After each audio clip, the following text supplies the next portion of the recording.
best part about being in shape isn't having muscles and looking good and being strong.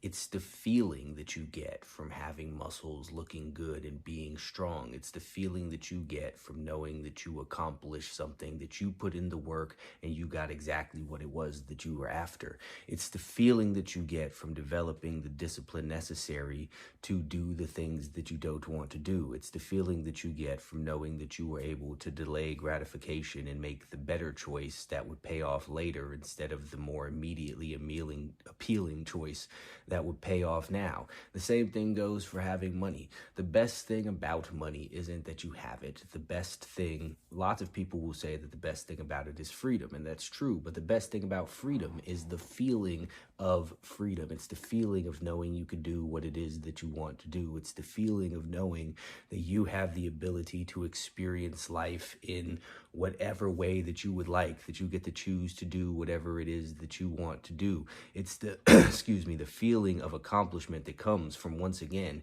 working towards a goal even when you didn't feel like doing it.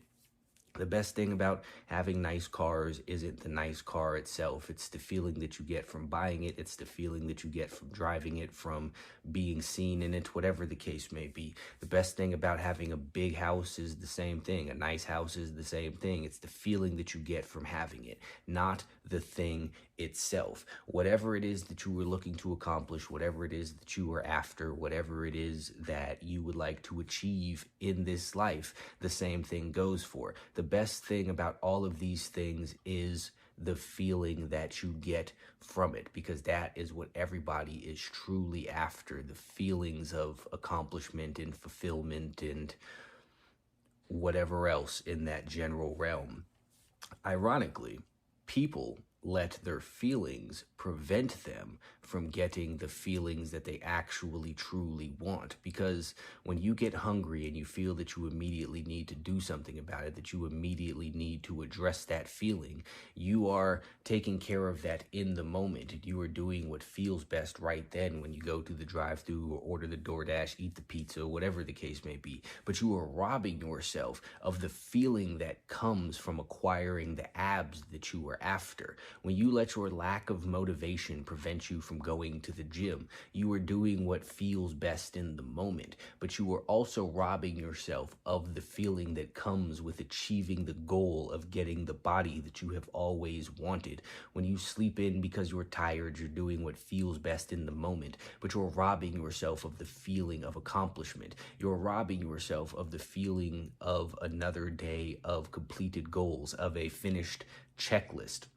And people will tell you all of the time how it is that you feel is important, that you need to tend to your feelings, that you need to do what feels good. And that's kind of nonsense, and it's also kind of true. But what they don't tell you is that all of the feelings that they are telling you to go after are robbing you of the feelings that you truly want.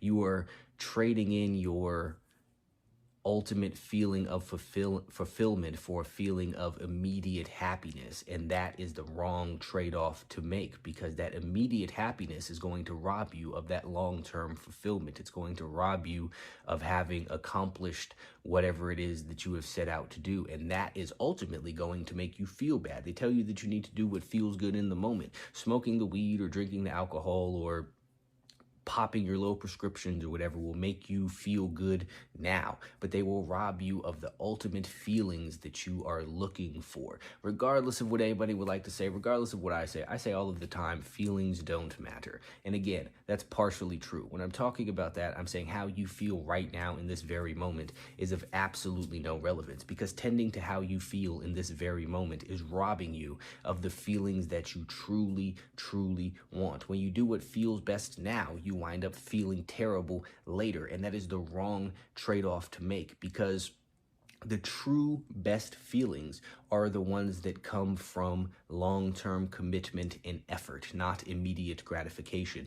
The really, really good feelings are the ones that come from hard work and sacrifice, not from giving in to whatever it is that pops into your head. But that is what most people go after when they sit there and they talk about how it is that they feel and they want to do what makes them feel good. They do what makes them feel good now, but not what's going to make them feel good later. And that is the wrong trade-off to make. This is how people wind up walking around depressed, because they do what makes them feel good now, and then wind up paying for it on the back end with a bunch of stuff that makes them feel bad as a whole. If you truly care about how it is that you feel, then you would disregard how it is that you feel now so you could get those feelings that you want later, because that's how life works.